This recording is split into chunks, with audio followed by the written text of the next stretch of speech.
हमारी आपकी सीता के भस्म महादेव जात मतलब शमशान में जाकर देखिए सीता के भस्म लगाते हैं कि नहीं। उज्जैन में महाकाल के रूप में महाकालेश्वर के चलता है, सीता के भस्म नहीं चलता है। इसीलिए हमको आपको साहब जो दिए हैं इसको हमको आपको शिवशिष्यता के रूप में बहुत बढ़िया से इसको रखना चाहिए और गुरु भाई गुरु बहनों को समझाना चाहिए। बताइए, लोग कहते हैं कि भैया हम बताते हैं, साहब बोले कि अरे शिव चर्चा मतलब जान की हो चुकी है बाबू, देह हिलाकर श्रेय ले लीजिए।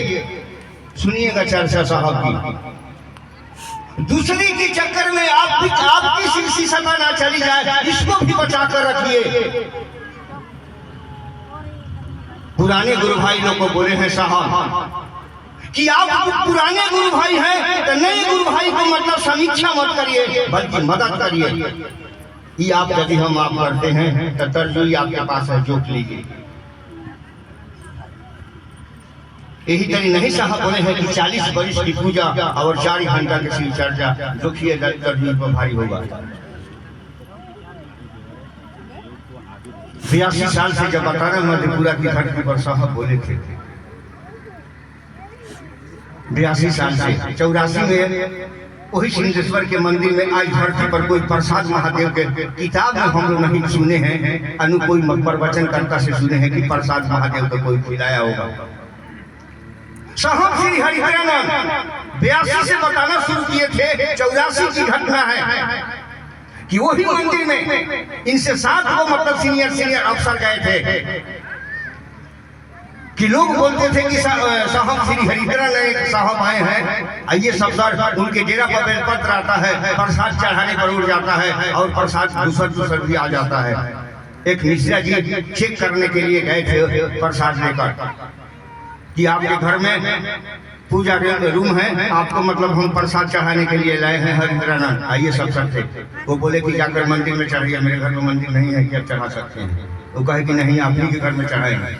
तब तो साहब बोले कि एक टेबल पर शिवलिंग थाली में रखा हुआ है, तब जाइए चढ़ा दीजिए। देखिए वही चमत्कार हुआ, वो पंडित जी के मन चर्चा सुनाने लगे। 10 मिनट के बाद वो थाली में दूसर मिठाई आ गया। साहब बोले कि जाकर अपना मिठाई लेकर आइए। वही जैसे चिल्लाना शुरू किए कि चमत्कार हो गया, चमत्कार हो गया। साहब बोले कि हाला मत करिए, लेके आइए, पहले मिठाई लेकर आइए। तब वो बोले कि पंडित जी सुनिए, आपने धरती पर हम सुने हैं कि पंडित जी लोग मतलब दूसरे की मिठाई चढ़ावा हुआ खाते हैं। महादेव ने सोचे कि पंडित जी के चढ़ाया मिठाई क्यों खाएंगे, उन्हीं को खिला देते हैं, इसीलिए आपको महादेव ने दे दिए, ले जाइए अपने बाल बच्चे में खाइए। देखिए वहां भी मतलब जाने हनु कि साहब यही बात जाके हाला हो जाइए, सब लोग कहे कि ऐसा ऐसा होता है। साहब जोश में कहे कि बात हो रही थी सिंहेश्वर मंदिर में, लोग कहे कि सिंहेश्वर मंदिर में प्रसाद खिला दीजिएगा तो लोग हम लोग मानेंगे कि शिशु के आप महादेव की चेला है। साहब बोले कि वहां भी मतलब भूत प्रेत खा लेंगे तो कैसे हम विश्वास दिलवाएंगे। वो लोग साहब से बोले कि वो श्रीनी ऋषि के स्थापित कल शिवलिंग है, वहां भूत प्रेत नहीं जा सकता है। साहब दोस्त में बोले चलिए ठीक है, 7 वो मतलब आइए सब सर। इन लोगों के साथ प्रशासन भी थी, अभी भी जाकर सिंहेश्वर चेक करते हैं, वहाँ भी अभी पुजेरी लोग हैं, प्रशासन भी है, अभी सरकारी मंदिर है। साहब बोले कि दीदी के मतलब डेरा पर आकर महिंद्रा जीप गाड़ी मिली थी, सब आइए सब सर के 5-7 वो आदमी लोग गए, इन लोगों के साथ प्रशासन भी थी। साहब बोले कि शाम के समय में जब आरती होती है, अभी समय भी नहीं हुआ था, बाकी किरण डूब गया था, कुछ माने अंधेरा हो गया था। साहब बोले कि 20 रुपए के 50 को काला जामुन उस समय में मिलता था, मिठिया में हड़िया में पाके 25-25 को पाके दिए। साहब बोले कि इतना मिठाई के लिए, इतना 50 के लिए तो बहुत बड़ा थाल की जरूरत पड़ेगी भाई। पुजेरी लोग लाए, मन ही मन कहे कि 40 वर्ष से हम लोग पूजा कर रहे हैं, एक लौंडा छंडा आए हैं प्रसाद खिलाने के लिए। अच्छा चलिए हम लोग देखते हैं इसका ड्रामा क्या क्या करता है। देखिए दुनिया की बात, थाल लाए, उसमें मतलब वो अफसरों से मतलब सजाए थे मिठाई को। आप लोग सजाइए, गिनती कर लीजिए बढ़िया से, फिर हंगामा मत कीजिएगा। तब अपने नहीं गए, दूसरे आदमी से बोले कि शिवलिंग के कहीं साइड में रख दीजिए थाल। अनमिल अखर में लिखा हुआ है, पढ़ भी लीजिएगा। तब साहब बोले कि हम बोले कि फाटक बंद कीजिए, सबके सामने चमत्कार कैसे होगा, फाटक तो कम से कम बंद करिए। साहब बोले कि इसके लिए भी हंगामा हुआ, लोग बंद नहीं कर रहे थे कि 9 बजे आरती होती है तो फाटक बंद होगा। साहब बोले कि पब्लिक भोग लगाएगी तो फाटक बंद नहीं होगा, आप लोग भोग लगाइएगा तो फाटक बंद होगा। फिर भी लोग प्रशासन से बंद किए। साहब बोले कि नीचे बैठने पर सारा प्रतिमा मंदिर के लग रहा है, कहाँ थाल है, कहाँ शिवलिंग है, कहाँ है। साहब दीदी को इशारा किए, ले लो अब तो इतना आदमी के सामने मारकारी मंदिर में चल रहे हैं, किसी का होगा। साहब बोले कि नमः शिवाय मंत्र मिला था, इसमें वही चीज के भी भूल गए। अब इनको कुछ सूझ ही नहीं रहा था। साहब बोले कि एक बात मेरे दिमाग में आई, 80 के स्पीड में मेरे धड़कन चालू हो गया। घर से मन से एक बात, मतलब साहब बोले, वो घड़ी बुढ़ाऊ बोलते थे साहब के, साहब मन में बोले बुढ़ाऊ इज्जत रखी है।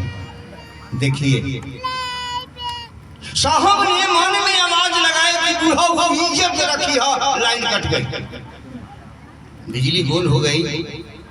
जो वही कवर कर मतलब कोनो भैरव मंदिर पर बार करी रखते थे, वहां से लाइट जो ही मंदिर पर साहब बोले कि लाए, 2-4 सेकंड लगा, तब तक लाइन आई। जो ही लाइन आई तो देखी कि वहां थाल नहीं है। तब साहब बोले कि मतलब मेरा धड़कन कुछ कम हुआ, बोले फाटक खुलवाई।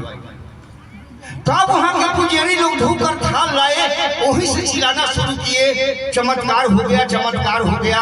उसमें से 50 गो रसगुल्ला से 15 गो रसगुल्ला उसमें से गायब हो गया। 35 गो रसगुल्ला बचा हुआ था, जैसे हम आप नींबू और सब्जी काटते हैं। साहब बोले कि मिट्टिया में करके मतलब दीदी से बोले कि गाड़ी में रखवाइए। लोग पुजारी लोग बोले कि सर 40 वर्ष से पूजा कर रहे हैं, ऐसा तो चमत्कार जिंदगी में नहीं हम लोग देखे। प्रसाद महादेव के खाया हुआ कम से कम हम लोगों को भी खिलाइए। साहब बोले कि महादेव के खाया हुआ प्रसाद खाइएगा, कंगाल बन जाइएगा। लोग डर भी गए। तब दीदी के कहने से प्रसाद बंटवाए। अब बोले कि आज मेरे गर्दन पर छुरी चल रही थी, लोग तमाशा देख रहे थे, आज मेरे महादेव ने इज्जत रख लिए। लीला में एक बात समझ लीजिए, चर्चा करना तो छोड़ दीजिए, मुंह में खाने के लायक भी समाज में नहीं रह जाते यदि मेरे गुरु महादेव ने मुझ पर दया नहीं करते।